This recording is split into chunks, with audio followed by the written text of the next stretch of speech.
সময় ঠিক সকাল 10টা 10 মিনিট। কড়া নিরাপত্তার মধ্য দিয়ে তেজগাঁও প্রধানমন্ত্রীর কার্যালয়ে পৌঁছান প্রধানমন্ত্রী তারেক রহমান। সেখানে তাকে স্বাগত জানান মুখ্য সচিব ABM আব্দুস সাত্তার, অতিরিক্ত প্রেস সচিব আতিকুর রহমান রুমন। কার্যালয়ে প্রবেশের মুহূর্তে তৈরি হয় এক আবেগঘন পরিবেশ। বিগত বেগম খালেদা জিয়ার সরকারের সময় কর্মরত কর্মকর্তা কর্মচারীদের দেখে থমকে দাঁড়ান প্রধানমন্ত্রী। অনেককে নাম ধরে ডেকে কুশল বিনিময় করেন তিনি, যা উপস্থিত সবাইকে বিমোহিত করে। স্মৃতি ধরে রাখতে কার্যালয় চত্বরে একটি স্বর্ণচাপা ফুলের চারা রোপণ করেন প্রধানমন্ত্রী। গাছটি রোপণ শেষে দেশের সমৃদ্ধি কামনায় বিশেষ মোনাজাতে অংশ নেন তিনি।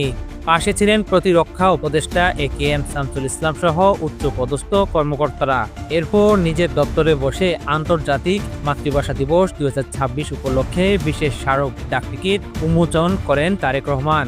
এ সময় ডাক ও টেলিযোগাযোগ মন্ত্রী ফকির মাহবুব আমান সহ সংশ্লিষ্ট সচিবরা উপস্থিত ছিলেন।